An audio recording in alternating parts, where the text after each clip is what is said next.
بسم اللہ الرحمن الرحیم۔ السلام علیکم۔ پروگرام الکلام میں خوش آمدید۔ میں ہوں آپ کا میزبان محمد شعیب رضا۔ ناظرین کرام، آج کا پروگرام بہت اہم موضوع پہ، خطبہ حجۃ الوداع، رسول اللہ صلی اللہ علیہ وآلہ وسلم کا ایک ایسا خطبہ جس کے ایک ایک نقطہ کو اور جس کے ایک ایک شق کو اگر ہم پڑھیں تو ہمیں اپنی زندگی، چاہے وہ انفرادی زندگی ہو، اجتماعی زندگی ہو یا پھر ریاست کا کوئی آئین یا نظم ہو، اس سے رہنمائی ملتی ہے۔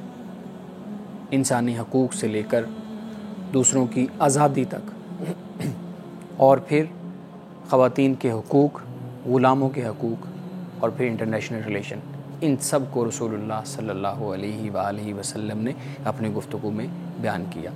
یہ بہت اہم خطبہ ہے۔ ہم آج موجود ہیں جناب محمد امانت رسول صاحب کے ساتھ، اور ہم گفتگو کریں گے کہ خطبہ حجۃ الوداع کو ہم کیسے سمجھ سکتے ہیں، اس کے ایک ایک شق کو ہم کیسے انڈرسٹینڈ کر سکتے ہیں اور اپنے ماحول اور معاشرے کے مطابق اس کو ریلیٹ کر سکتے ہیں۔ امانت صاحب، رسول اللہ صلی اللہ علیہ وآلہ وسلم کا جو خطبہ ہے اس کے ابتدائی کلمات میں پڑھوں گا، اور اس کے بعد پھر ہم آپ کی طرف آتے ہیں۔ رسول اللہ صلی اللہ علیہ وآلہ وسلم نے فرمایا، شاید اگلے سال یا آئندہ میں اس مقام پر تم سے دوبارہ نہ مل سکوں۔ اب یہ جو بات ہے، اسی سے ہی میرے خیال میں اس خطبے کی اہمیت واضح ہو جاتی ہے۔ بہت سے خطبات ہیں رسول اللہ کے، بہت سے فرمودات ہیں، آپ کے کام ہیں، آپ کی جو باتیں ہیں وہ ہمارے سامنے ہیں۔ اس میں کوئی شک نہیں ہے کہ ہر بات، ہر لفظ رسول اللہ صلی اللہ علیہ وسلم کا بہت اہم ہے، لیکن یہ جو بات کہی گئی ہے یہ بہت اہم ہے۔ آپ اسی بات سے اپنی گفتگو شروع کریں کہ یہ جو بات کہی گئی ہے، یہ اس سے خطبے کی اہمیت کتنی واضح ہو جاتی ہے، اور پھر ایک ایک کلاس پہ بات کیجیے گا۔ رسول اللہ صلی اللہ علیہ وسلم کا یہ ارشاد، آپ نے خطبہ جس میں اللہ تعالیٰ کی حمد کو بیان کیا، اللہ تعالیٰ کی ثنا کو بیان کرنے کے بعد پھر آپ نے لوگوں سے آپ نے خطاب فرمایا، اور یہ در حقیقت فریضہ نبوت اور رسالت ادا ہو گیا، دین مکمل ہو گیا، نعمت مکمل ہو گئی۔ اللہ نے اسلام بطور دین کے مسلمانوں کے لیے، انسانیت کے لیے پسند فرمایا، مکمل کر تو اس کے بعد چونکہ فریضہ نبوت اپنے کمال کو، اپنی تکمیل کو پہنچ گیا، تو اس کے بعد رسول اللہ صلی اللہ علیہ وسلم نے اپنی وفات کی طرف اشارہ فرما دیا، کہ فرمایا کہ آنے والے حج یا آنے والے سال ممکن ہے کہ میں تمہارے ساتھ نہ ہوں، موجود نہ ہوں، اور اس طریقے سے جیسے آج میں تمہارے سامنے ہوں، تم سے ملاقات کر رہا ہوں، ممکن ہے کہ آئندہ میں اس طریقے سے تم سے ملاقات نہ کر سکوں۔ تو یہ در حقیقت اس بات کی طرف اشارہ ہو جاتا ہے کہ اب جو میں تم کو دے رہا ہوں اس کو مضبوطی سے تھام لو، بالکل اس کو یاد رکھو، اور گویا کہ یہ دین کا ایک خلاصہ ہے جو رسول اللہ نے حجۃ الوداع کے موقع پر آپ نے بیان فرمایا تھا۔ صحیح۔ اب اس کے بعد جو آپ کا، چونکہ آپ کے پورے خطبہ کو تو ہم اپنا موضوع نہیں بنا سکتے، وقت کم ہوتا ہے، لیکن بڑی اہم جو شقیں ہیں اور مقامات ہیں وہ میں چاہوں گا کہ ضرور میں حاضرین کے سامنے رکھوں، ناظرین کے سامنے رکھوں۔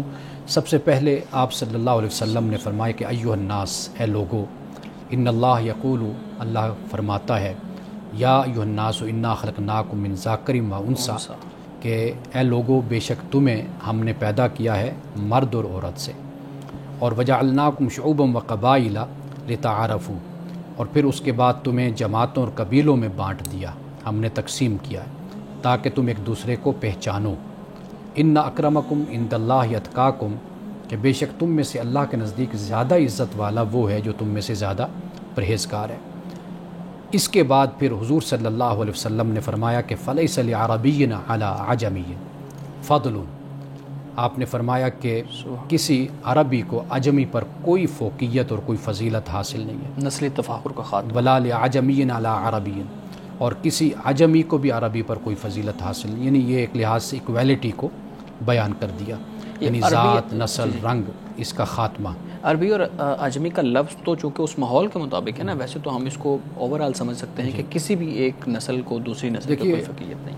عربی تو عرب کے لوگوں کے لیے ہو گیا، اب جو عرب کے لوگ تھے نا وہ عجمی کا لفظ استعمال کرتے تھے فارس کے لوگوں کے لیے، اچھا، فارس والوں کے لیے استعمال کرتے تھے، اور اس وقت فارس یہ نہیں تھا کہ ایران جسے ہم کہتے ہیں چھوٹا سا، یہ بہت بڑی سلطنت تھی، اور ہم اگر تاریخ میں مطالعہ کریں دیکھیں تو عرب اور عجم یعنی عرب اور فارس کی آپس میں جنگیں اور لڑائیاں بھی رہیں، کیونکہ دونوں اپنی جگہ پر بڑی اعلیٰ تہذیبیں بھی تھیں اور اپنا ایک تاریخی پس منظر بھی رکھتے تھے، اور ان کی بادشاہت بھی تھی، سلطنت بھی تھی، شہنشاہیت بھی تھی، اس بنیاد پر آپس میں ٹکراتے بھی رہے یہ۔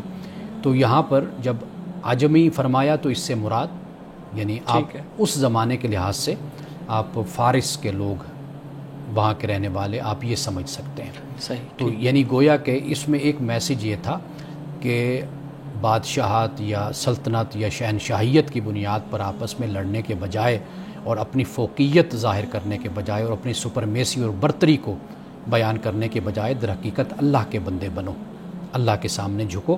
یہ جو ظاہری طور پر قبیلے ہیں، شعوب ہیں، قبائل ہیں، یہ کوئی فوقیت کی بنیاد نہیں ہے۔ فوقیت کی بنیاد کیا ہے کہ تم اللہ تعالیٰ کے جو قوانین ہیں، حدود ہیں، ان کے آشنا بنو، ان کی آشنائی تم کو ہونی چاہیے۔ اچھا، اب اس کے بعد یہ فرمایا وَلَا لِأَسْوَدَ عَلَىٰ أَبْيَضَ، کہ کالے کو گورے پر، وَلَا لِأَبْيَضَ عَلَىٰ أَسْوَدَ فَضْلٌ إِلَّا بِالتَّقْوَىٰ، اور اس طرح گورے کو بھی کالے پر کوئی فضیلت حاصل نہیں مگر تقویٰ کے ساتھ یہ فضیلت حاصل ہے۔ اب یہاں پہ آپ اس وقت اور اس زمانے کو اپنے سامنے رکھیے، پھر بات آپ کو زیادہ سمجھ آئے گی۔ اس لیے کہ آج بھی اگر آپ ایک صدی پہلے چلے جائیے نا تو آپ کو یہ بڑا فرق نظر آئے گا یورپ میں بھی، نیگروں کا، بالکل حبشی کا اور گورے کا، کالے کا، یہ بڑا فرق وہاں پر۔ اور بلکہ یہ جو انڈین ریڈ انڈینز جن کو کہا جاتا ہے، جن کو غلام بنایا گیا، قید کیا گیا اور ان کے ساتھ وہی رویہ اختیار کیا گیا جو کسی زمانے میں عرب کے لوگ غلاموں کے ساتھ اختیار کرتے تھے یا فارس کے لوگ اختیار کرتے تھے، تو یہ کلچر آج 1 صدی پہلے، 2 صدی پہلے بھی ہمیں نظر آتا ہے، لیکن اسلام نے 1500 سال پہلے رسول اللہ نے یہ اس بات کو بیان فرما دیا۔ الگ بات کہ مسلمانوں نے یا مسلم حکمرانوں نے بعد میں اس کو اختیار کیا یا نہیں کیا، یا وہ بھی نخوت اور تکبر میں مبتلا ہو گئے، عملی صورت تو پھر خاتمہ نہ ہوا، یہ علیحدہ بات ہے کہ لیکن رسول اللہ صلی اللہ علیہ وسلم نے اپنے زمانہ رسالت میں اور صحابہ نے اپنے زمانے میں اس کا مکمل طور پر خاتمہ کر دیا تھا۔ اچھا، اس سے اگلی ایک بات بہت اہم ہے جو میں چاہوں گا کہ بیان کر دوں، وہ یہ ہے کہ الناس من آدم، کہ انسان سارے آدم سے ہیں، وآدم من تراب، اور آدم مٹی سے۔ واہ، یعنی یہ عاجزی اور انکساری، یعنی انسان کو کبھی اپنی بنیاد نہیں بھولنی چاہیے کہ کہاں سے انسان کی تخلیق ہوئی ہے۔ اور اس کے بعد فرمایا الا کل معصرۃ او دم او مال یدعى به فهو تحت قدمی ہاتین الا صدانۃ البیت وسقایۃ الحاج۔ آپ نے فرمایا کہ اب فضیلت و برتری کے سارے دعوے، خون مال کے سارے مطالبے اور سارے انتقام، سب کچھ فرمایا میرے پاؤں تلے روندے جا چکے ہیں۔ اب میں نے ان کو روند کر ان کو کچل دیا، ان کا خاتمہ میں نے کلی طور پر کر دیا۔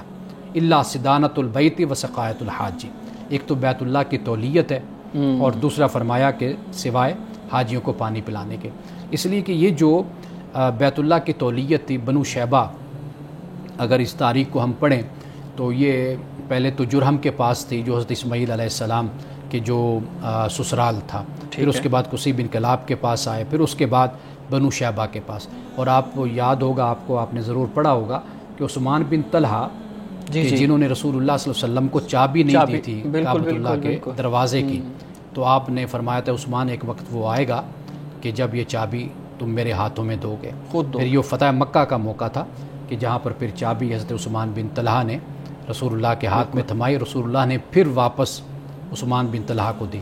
ان کا تعلق بنو شیبہ کے قبیلے سے تھا، تو رسول اللہ نے ان کو یہ فرمایا تھا کہ اب تم سے قیامت تک چابی کوئی نہیں لے سکے گا سوائے ظالم کے۔ اب یہ دیکھیں، یہ کتنی بڑی مثال ہے کہ ہم دیکھیں کہ عثمان بن طلحہ ایک وقت پہ رسول اللہ صلی اللہ علیہ وسلم کو چابی نہیں دے رہے، اور دوسرے وقت پہ جب وہ محکوم ہو گئے ہیں، اب رسول اللہ صلی اللہ علیہ وسلم مکہ فتح کر لیا ہے اور چابی دوبارہ سے عثمان بن طلحہ کو دے دی ہے۔ اتنی بڑی برداشت کی، بردباری کی مثال۔ لیکن آپ نتیجہ دیکھیے نا کہ رسول اللہ کا اخلاق، آپ نے جب اس کا مظاہرہ فرمایا تو عثمان بن طلحہ نے اسلام قبول کر لیا تھا۔ اخلاق بہت بڑی طاقت ہے کہ انسان دوسرے کے ساتھ محبت سے، پیار سے، اخلاق سے چلے، بدلے کی طرف نہ آئے، ریٹیلیشن کی طرف نہ جائے، ٹکراؤ کی طرف نہ جائے، رد عمل کی طرف نہ جائے، انتقام کی طرف نہ جائے۔ مقصد تو یہی ہے نا، دوسرے کا دل جیتنا ہے نا، اپنے عمل سے، اپنے اخلاق سے اپنے قریب کرو دوسرے کو. تو عثمان بن طلحہ کو یہ پھر اب تک یہ چابی حضرت عثمان بن طلحہ کے خاندان میں ہے. اچھا تب سے انہی کے خاندان میں ابھی تک اسی خاندان بڑا میں یہ اعزاز رسول اللہ صلی اللہ علیہ وسلم نے حضرت عثمان. اور پھر دیکھیے حاجیوں کو پانی پلانا یہ بنو ہاشم کے سپرد تھا، سقایت الحاج. تو یہ قرآن پاک نے بھی اس کو بیان کیا. اور یہ مسلمان تھے عباس بن عبد المطلب، تو پھر یہ سلسلہ انہی کے خاندان میں چلتا آ رہا ہے. صحیح. نسلی تفاخر اور جتنی بھی زمانہ جاہلیت کی وہ رسومات تھیں، وہ توہمات تھیں، ان کو اپنے قدموں کے نیچے روند کے رکھ دیا اور کہا کہ اب سارے برابر ہیں. جی. کسی کالے کو کسی گورے پہ، کسی گورے کو کالے پہ، اجمی کو عربی پہ کوئی فضیلت حاصل نہیں ہے. اپنی گفتگو شروع کیجیے گا. اچھا اب اس کے بعد جو آپ نے اشارہ کیا نا نسلی تفاخر کا، یہ بھی رسول اللہ نے اس کو خاتمہ اس کا کر دیا. قرآن مجید پڑھیے، اس میں بھی یہ سب کچھ موجود ہے. احادیث رسول صلی اللہ علیہ وسلم کا جب ہم مطالعہ کرتے ہیں وہاں تو کمال کی بات ہے کہ آپ نے اپنے قبیلے کے، اپنے خاندان کے لوگوں سے یہ فرمایا کہ بھئی یہ ذہن میں رکھ کر زندگی گزارو کہ ایمان اور عمل صالح یہ بنیادی چیزیں، یہ بنیادی بات ہے. جب خدا کی بارگاہ میں جاؤ گے تو یہ وہ چیز ہے جو تمہاری بخشش اور مغفرت کا ذریعہ بنے گی. نسبت کوئی اس طرح کا نسبت کا ذکر نہیں فرمایا. یعنی یہاں تک آپ نے فرمایا کہ اے میرے قبیلے والو، اے قریش، یہ نہ ہو کہ کل یہاں پر بھی آپ نے یہی بات بیان فرمائی خطبہ میں حجۃ الوداع میں بھی، آگے جا کر ہم دیکھیں گے کہ بھئی تم قیامت کے دن ایسا نہ ہو کہ تم آؤ اللہ کی بارگاہ میں تم اپنی نسبت لے کر آؤ کہ بھئی ہم رسول اللہ کے خاندان کے لوگ ہیں، اور لوگ آئیں تو وہ عمل لے کر، ایمان لے کر اللہ کے پاس آئیں. تو لہٰذا یہ بات ذہن میں رکھو. اب یہ نسلی تفاخر کے حوالے سے دیکھیے فرمایا معاشرہ قریش والوں سے فرمایا، قریش کے لوگوں، ان اللہ قد اذهب عنکم نخوت الجاہلیت، کہ خدا نے تمہاری جھوٹی نخوت کو ختم کر ڈالا ہے، لے گیا ہے خدا تمہاری نخوت کو. نخوت جو اصل میں یہ نخوت ہوتا ہی جھوٹا تکبر ہے کہ جس میں کوئی حقیقت، جس بلا وجہ کا تکبر، اپنے آپ کو سمجھنا کہ میں بڑے خاندان کا ہوں. تو آگے فرمایا کہ وَتَعَزُّمَهَا بِالْآبَاءِ، اور باپ دادا کے کارناموں پر تمہارے فخر اور مباحات کی کوئی گنجائش اب نہیں رہی. یعنی ہمارے نسلوں نے یہ کیا اور ہمارے وہ جو کہتے ہیں نا کہ پدرم سلطان بود، کہ میرا باپ جو ان سے وہ بادشاہ تھا، تو فرمایا کہ نہیں، اب اس کا کوئی تصور نہیں ہے. آپ نے یہ فرمایا، یعنی نسلی تفاخر کا رسول اللہ نے خاتمہ کر دیا. اور یہ انسانیت کی بنیاد ہے یہ چیز. آپ دیکھیے آج کے انسان میں کچھ سمجھ ہے، کچھ شعور ہے. آپ تھوڑا سا عرب کے معاشرے میں جائیے نا، کہ وہاں پر تو گزر اوقات ہی اس پر تھی نا کہ آپ فلاں قبیلے سے ہیں، فلاں طاقتور قبیلے سے ہیں، سرمایہ اس کے پاس ہے، سرداری اس کے پاس ہے، سب کچھ اس کے پاس ہے.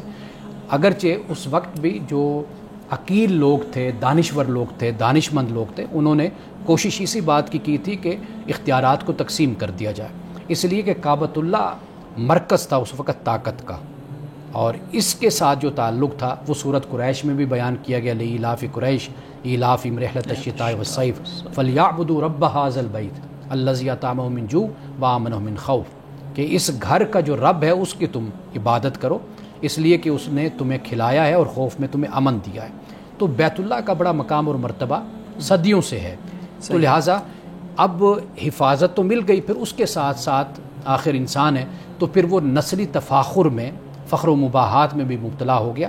تو رسول اللہ نے اس بت کو بھی توڑ دیا. مولانا صاحب ہمیں رسول اللہ صلی اللہ علیہ وسلم کی سیرت سے بھی اور یہ ملتا ہے نا کہ عرب کے جو بڑے سردار تھے وہ کہتے تھے کہ یہ جو تمہارے پاس غلام بیٹھے ہوئے ہیں، یہ جو چھوٹی ذات کے لوگ ہیں، ان کو آپ اٹھا دیں تو پھر ہم اسلام، یعنی اتنی بڑی وہ ایک تکبر اور غرور ان کا. قرآن مجید نے اس طرف اشارہ کیا ہے سورۃ الانعام میں کہ یہ جو آپ کے پاس صبح و شام آتے ہیں، بیٹھتے ہیں، یہ اللہ سے بڑی محبت کرنے والے، ان سے آپ نے اپنی نظروں کو کبھی نہیں ہٹانا، آپ ان کے ساتھ ہی رہیے. یہ میٹر نہیں کرتا کہ کون کتنا بڑا قبیلے سے ہے، کون کتنے بڑے کون سردار ہے، کون فلاں قبیلے سے تعلق رکھتا ہے، بلکہ فرمایا کہ ایمان، ان کا اخلاص، ان کا تقوی، یہ بنیاد ہے، اس کو آپ پیش نظر رکھی ہے. صحیح. مولانا صاحب اگر آپ اجازت دیں تو بڑی خوبصورت گفتگو آپ کر رہے ہیں، لیکن میں چاہوں گا کہ ایک چھوٹا سا سوال آپ کے سامنے رکھوں. میں چاہتا ہوں کہ گفتگو ہماری ڈائیورٹ نہ ہو، لیکن یہ سوال بھی بہت اہم ہے. نسلی تفاخر کی تو مذمت کی گئی ہے، رسول اللہ نے اپنے عمل سے بھی یہ ہم نے دیکھا نا، قرآن بھی اس کو بیان کر رہا ہے، پھر خطبہ حجۃ الوداع کے اندر بھی اس چیز کو واضح طور پہ کتنے کھلے اور واضح الفاظ کے اندر بتا دیا. ہر طرح کے تفرقات ہیں، تفاخر ہے، اس کو ختم کر دیا. مگر آج ہم دیکھتے ہیں کہ ایک نیا چیلنج ہمارے سامنے ہے. چیلنج یہ ہے کہ ہم نے فقہی گروپس وہ بنا لیے، ہم نے مذہبی گروپس بنا لیے، ہم نے اپنی پسند اور ناپسند اپنے عقائد کی بنیاد پہ مختلف گروپس بنا لیے. آپ بتائیے گا کہ یہ جو نئی گروہ بندی ہے، یہ ایک نئی جاہلیت والا معاملہ نہیں ہے کہ ہم اپنے اپنے گروہوں کے اندر وہ بنا لیے اور پھر اس پہ بھی ہم تفاخر کرتے ہیں؟ آپ اس فیلڈ سے ہیں، آپ کو بھی یہ اندازہ ہے کہ ہم اس بات پہ بھی کرتے ہیں کہ ہمارا یہ عقیدہ تو ہم دوسروں سے افضل ہیں، اور یہ ہمارا ہم اس قانون پہ عمل کرتے ہیں تو ہم دوسروں سے افضل ہیں اور دوسرا ہم سے کمتر ہے. تو یہ ایک نئی جاہلیت نہیں ہم نے گھڑ لی؟ دیکھیے، اسلام سے بنیادی طور پر ہمارا تعلق ہونا چاہیے، یعنی قرآن کے ساتھ اور رسول اللہ صلی اللہ علیہ وسلم کی سنت کے ساتھ. یہ بنیاد ہے ہماری ہر بات کی. باقی مختلف سوچ رکھنے والے لوگ پیدا ہوتے ہیں، اور اختلاف جو ہے وہ معاشرے کے لیے رحمتی ہوتا ہے. علم کی دنیا میں اختلافات علمی بنیاد پر ہوتے رہتے ہیں، اور یہ حسن بھی ہے، خوبصورتی بھی ہے کہ آپ دوسرے سے مختلف سوچتے ہیں. اصل فساد وہاں پر جنم لیتا ہے کہ جب ہم اپنا ایک گروہ بنا لیتے ہیں، ایک فرقہ بنا لیتے ہیں، ایک جماعت بنا لیتے ہیں، پھر اس جماعت کا ایک اثر رسوخ معاشرے میں پیدا کرنے کی اس کی بقا کے لیے پھر قائم کرتے ہیں، کوشش میں رہتے ہیں. سروائیول وار پھر اس کو کہتے ہیں کہ اپنی ایک شناخت، ایک آئیڈینٹی ہم قائم کرتے ہیں. پھر وہ اس کی جڑیں آہستہ آہستہ پھر سیاست میں بھی، پھر مذہب میں بھی، پھر معاشرت میں بھی، پھر حکومت میں بھی، پھر ریاست میں بھی ہم اس کو پیدا کرنے کی کوشش کرتے ہیں. یہاں سے پھر جو سوچ پروان چڑھتی ہے وہ پھر نسلی تفاخر کی طرف یا فخر کی طرف انسان کو لے کر جاتی ہے. کیوں؟ علم اپنی جگہ پر پھر رہ جاتا ہے، کردار اپنی جگہ پر رہ جاتا ہے. پھر جو اصل چیز سامنے آتی ہے وہ پھر انسان کی طاقت ہوتی ہے، قوت ہوتی، جو انسان پھر حاصل کرتا ہے، اس کی بنیاد پر پھر پاور کے ذریعے سے معاشرے پر کنٹرول حاصل کرتا ہے. تو یہ وقت کے ساتھ ساتھ قوموں میں اپروچ پیدا ہوتی ہے. لیکن اسلام کا جو بنیادی مقصد ہوتا ہے یا بنیادی مقصد ہے مذہب کا، وہ یہی ہے کہ انسان اللہ تعالیٰ کا بندہ بن کر زندگی گزارے. اور جب اللہ کی بندگی اور اطاعت میں انسان زندگی گزارتا ہے تو پھر وہ فرعون، حامان، قارون اور پھر شداد وہ نہیں بنتا. تو وہ پھر زمین پر فساد کا سبب نہیں بنتا، پھر زمین پر وہ اصلاح کا، تعمیر کا اور بھلائی کا وہ پھر سبب بنتا ہے. صحیح، بالکل ٹھیک ہے. جی امان صاحب. اب اس کے بعد رسول اللہ صلی اللہ علیہ وسلم نے جو معاشرے میں رہنے والے لوگ ہیں، اب ان میں کیا طریقہ ہونا چاہیے ہمارا، تو اس کو آپ نے بیان فرمایا. خاص طور پر جو خادم ہوتے ہیں، اپنے ماتحت لوگ، یعنی جو ماتحت لوگ ہیں، امپلائیز آپ کہہ لیجئے، وہ ہیں.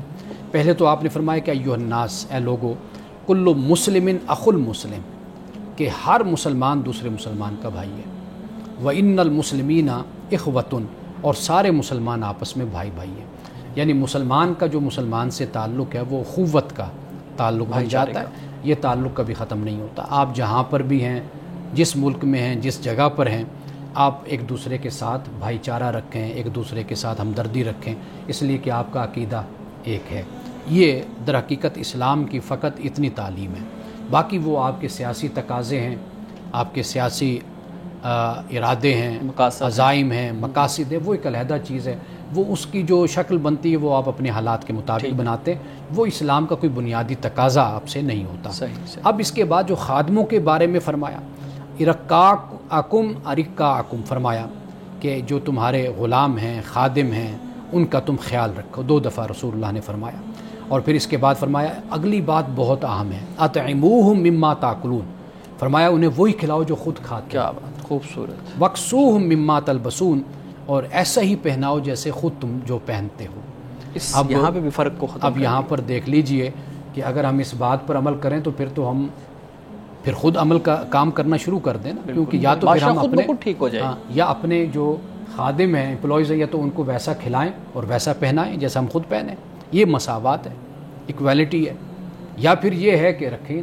اب جیسے یورپ کو اگر آپ دیکھیں تو وہاں پر وہ باقاعدہ طور پر اگر آپ کسی کو اپنا امپلائی، ڈرائیور یا گھر کی صفائی یا ان معاملات کے لیے اگر رکھنا چاہتے ہیں، ریاست آپ سے پوچھتی ہے کہ بھئی آپ پہلے اپنی انکم تو شو کریں, بتائیں کہ آپ کتنا کما رہے ہیں, آیا کہ اس کا بوجھ اٹھا بھی سکتے نہیں. پھر آپ کو ریاست اس بات کا بھی پابند کرتی ہے کہ آپ نے اس کو اتنی تنخواہ دینی ہے, اس سے کم آپ نہیں دیں گے.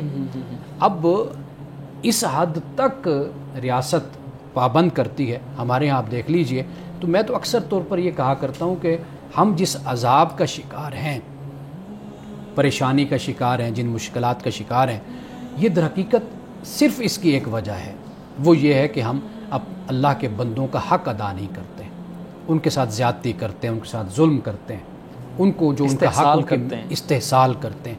یہ اصل میں اس کا ظلم, اس کا وبال اور اس کا عذاب ہے جو ہم لوگوں پر ہے. اتنے گھنٹے کام کروایا اور اس کے پیمنٹ ہے, یعنی پھر جو طے کرتے ہیں اس طے پر نہیں دیتے نا. یعنی کہ ایک وقت گھنٹہ طے ہو گیا, اس وقت پر ہم چھٹی دے دیں نا, چھٹی بھی نہیں دیتے, اور کام اسی تنخواہ پر زیادہ لیتے رہتے ہیں. اور استغفر اللہ, ہم نے دیکھا ہے گھروں کے اندر ملازمیں کام کرتے ہیں تو مالک ان کو مارتے ہیں.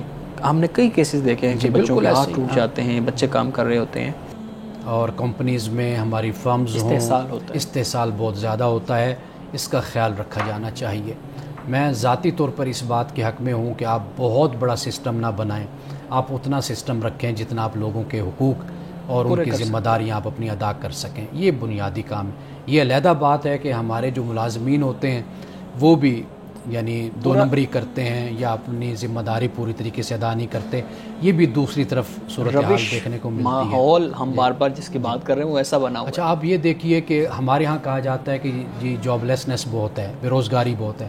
جب آپ کوئی روزگار کسی کے لیے پیدا کریں, کسی کو بلائیں, تو آپ دیکھتے ہیں کہ اس کے لیے بھی کوئی نہیں آتا. اگر آتا ہے تو اس کی کوشش یہ ہوتی ہے کہ مجھے کام نہ کرنا پڑے اور مجھے بیٹھے بیٹھے جو ہے وہ تنخواہیں مجھے گھر پہنچتی رہیں یا مجھے ملتی رہیں. یہ جو کلچر ہے مفت بیٹھ کر کھانے کا, اس نے بھی ہمارے معاشرے کو تباہ و برباد کیا ہے. یعنی ایک طرف جو ادارے ہیں وہ بھی ناانصافی کرتے ہیں, اور اگر کوئی اچھے ادارے ہوں یا اچھے لوگ ہوں, ہم نے دیکھا کہ ان کے ساتھ پھر ان کے ملازمین دھوکے بازی کرتے ہیں. دوسری طرف جو نااہل لوگ ہیں وہ بھی مارکیٹ میں بہت زیادہ ہیں نا. جی, ہم جب ہائرنگ کر رہے ہوتے ہیں تو زیادہ میں تو وہ کیپیبلٹیز ہی نہیں ہوتی جس جاب کے لیے وہ اپلائی کر رہے ہیں. تو یہ بھی ایک سب سے بڑی وجہ ہے. بالکل ایسے ہی.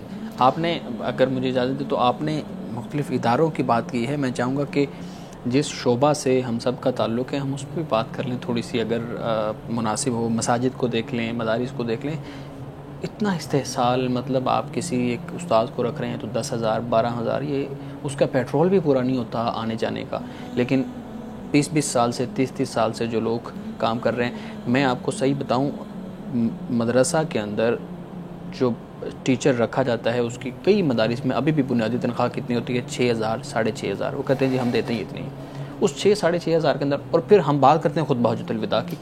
ابھی یہ حج کے ایام ہیں, یہ دیکھیں سب خطبہ حجۃ الوداع کے اوپر تقریریں چل رہی ہیں.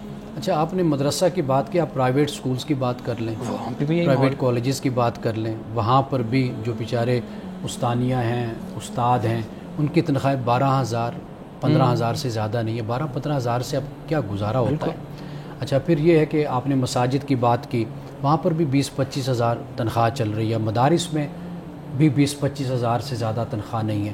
تو یہ جو ایکویلٹی کی ہم بات کرتے ہیں, ہم دیندار لوگ ہیں, دین کی بات کرتے ہیں, جب تک ہم اپنے رویوں کو نہیں بدلیں گے اور ایک ایگزامپلری کریکٹر نہیں دکھائیں گے معاشرے کو, یعنی ہمارے دین کی بات کرنے والے, میں یہ اکثر بات کہتا ہوں کہ آپ پورے پاکستان میں تو اسلامی نظام لانے کے خواہش مند ہوتے ہیں کہ نظام مصطفیٰ آ جائے اور اسلامی انقلاب آ جائے اور اسلامی حکومت بن جائے اور اسلامی نظام آ جائے. لیکن آپ کے پاس جو ایک اللہ نے ایک آپ کو ماڈل دیا ہے, چھوٹا سا ماڈل, جامعہ کی صورت میں, مدرسہ کی صورت میں, مسجد کی صورت میں, آپ پہلے وہاں پر تو اسلام نافذ کر کے دکھائیں نا. لیکن سارے دوسری طرف اسلام نافذ کرنے چلے ہوتے ہیں. آپ باہر جا کر اسلام نافذ کر رہے ہیں, آپ کم از کم اپنے اداروں میں تو اسلام نافذ کر دیں نا. یعنی جو مساوات ہے, آپ کے اساتذہ کی تنخواہیں اچھی ہونی چاہیے, ان کے پاس سواریاں ہونی چاہیے, وہ بیچارے ڈبل ڈیوٹیاں نہ دیتے پھر رہے ہوں. اپنے بچوں کی تعلیمی اخراجات ساری زندگی میں نے دیکھا وہ سائیکل اور موٹر سائیکل پر پھرتے رہتے ہیں. تو ان بیچاروں کو مطلب ہے کہ معاشی جو تنگ دستی ہے اس سے آزاد کریں, وہ ان کے جو حقوق ہیں وہ ادا کریں. تو یہی سب سے بڑا اسلام ہے. ان ساری باتوں پہ ایک سوال تو یہ بھی پیدا ہوتا ہے نا, جیسے آپ ایکویلٹی کی بات کر رہے ہیں, پھر اس خطبے میں بنیادی انسانی حقوق جتنے بھی ہیں ان ساری چیزوں پر بات کی گئی.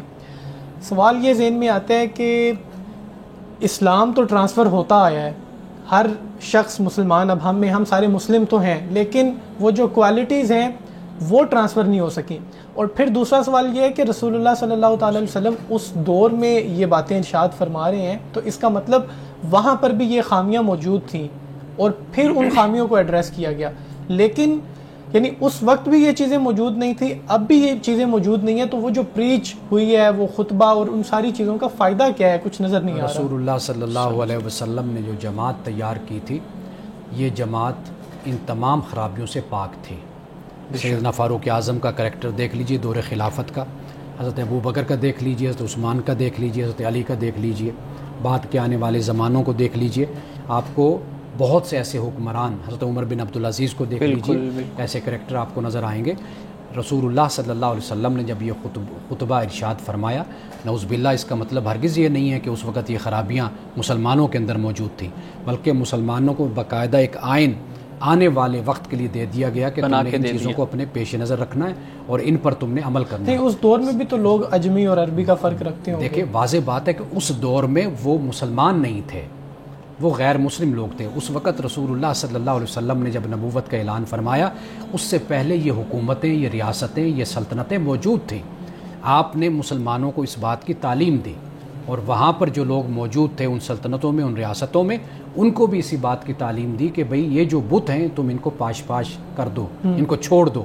اب اسلام آ گیا، یہ اللہ کا دین ہے اور اس کی تعلیم تم کو یہ دی جاتی ہے. رسول اللہ نے جو ایک معاشرہ قائم کیا تھا مدینہ میں، عرب میں، وہ تو بے مثال ایک معاشرہ تھا جس کی بہت سی مثالیں اور بہت سے واقعات آپ کو تاریخ میں ملتے ہیں. خلفاء کے صرف خطبات سن لیں. حضرت ابوبکر صدیق کا وہ پہلا خطبہ جو انہوں نے دیا کہ میں اگر کوئی غلط، وہ خلفاء راشدین کے خطبے آپ پڑھ کر دیکھیں. وہ تو ایک پیک ٹائم تھا نا اسلام کا، لیکن اس کے بعد تو ان چیزوں پہ عمل نہیں ہو سکا. ہم تو ڈاؤن ٹائم ہی دیکھتے رہے ہیں. اس کے بعد میں وہی عرض کر رہا ہوں کہ آپ صلی اللہ علیہ وسلم نے اپنی زندگی میں ایک مثالی معاشرہ قائم کیا، دنیا کے سامنے ایک مثال رکھی جس کو اپنے اور غیر سارے تسلیم کرتے ہیں کہ وہ معاشرہ ضرور قائم ہوا تھا.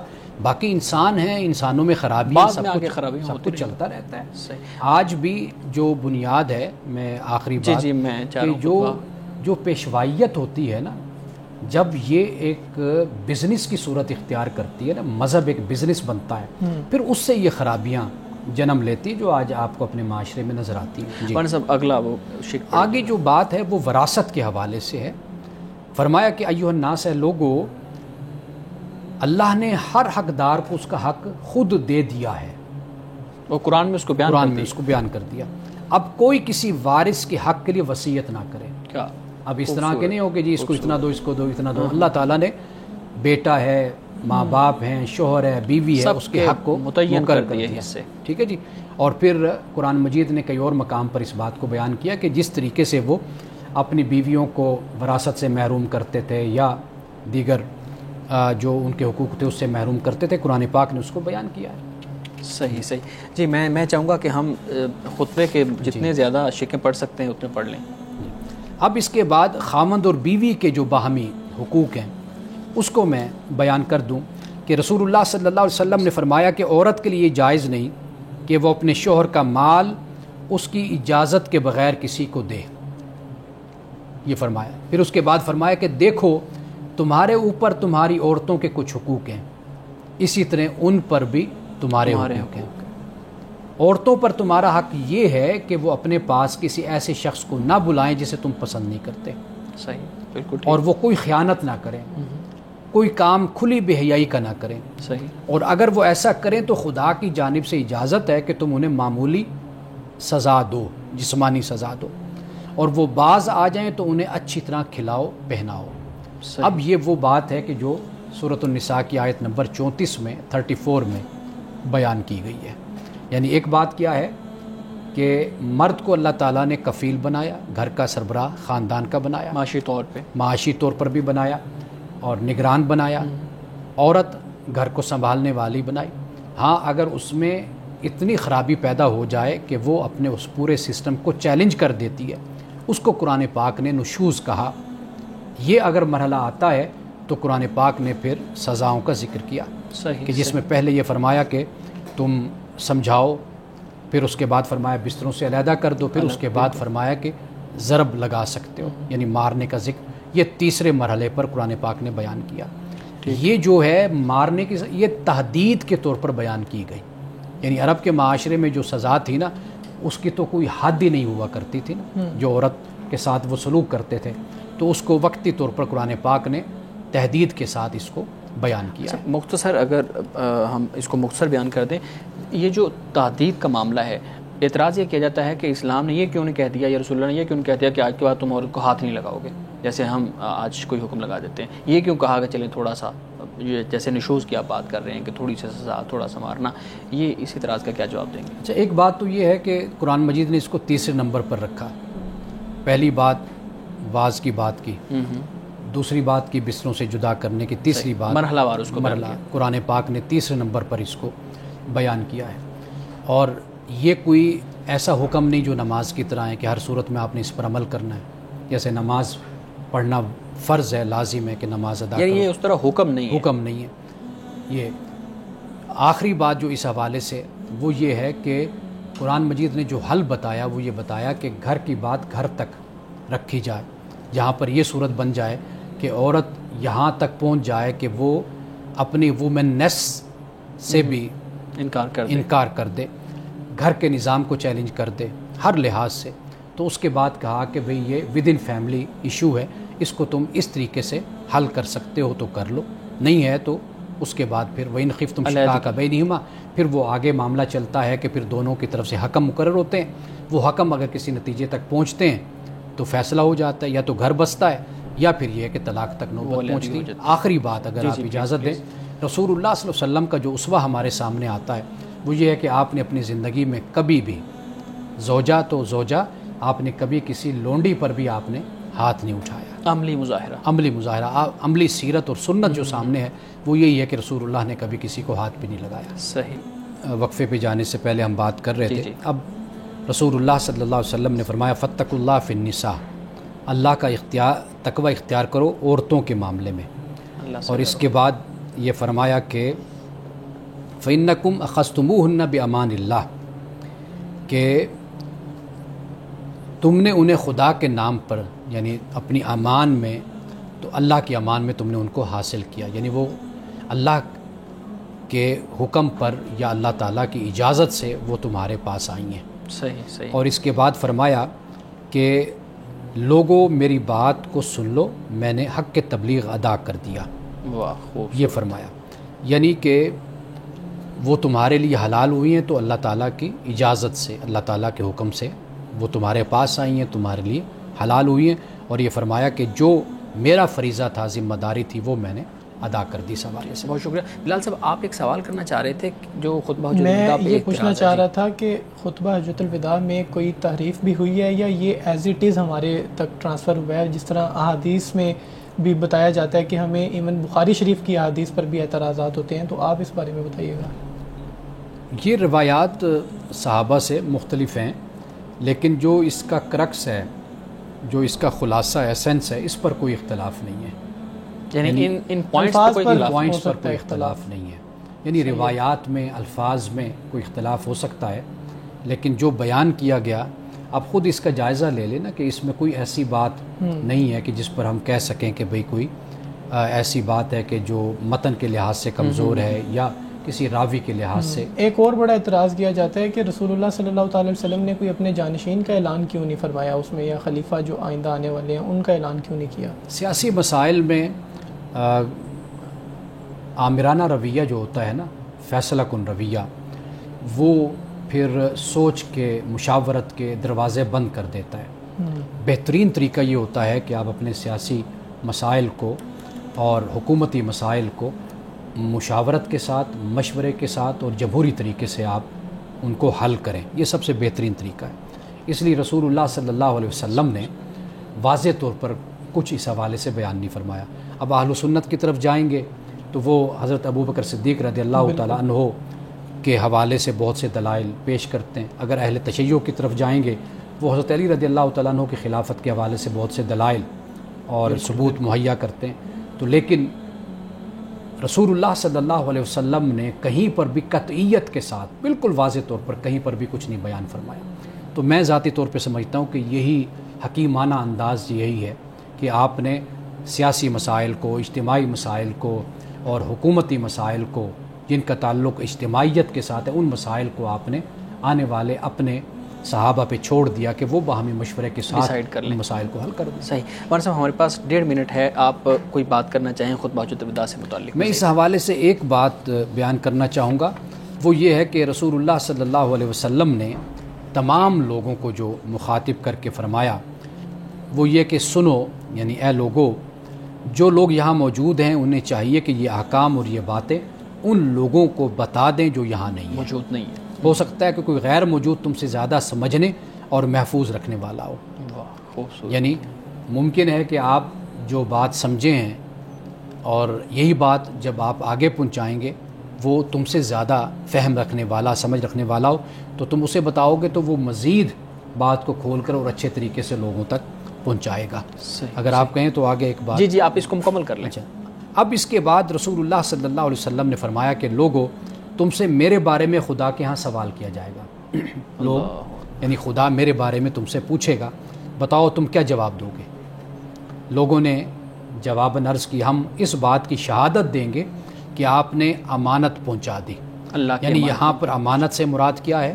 ادیت الامانۃ، امانت سے مراد دین، آپ نے پہنچا دیا، وبلغت الرسالۃ، اور آپ نے حق رسالت بھی آپ نے ادا فرما دیا، ونصحت، اور آپ نے ہماری خیر خواہی کی ہے۔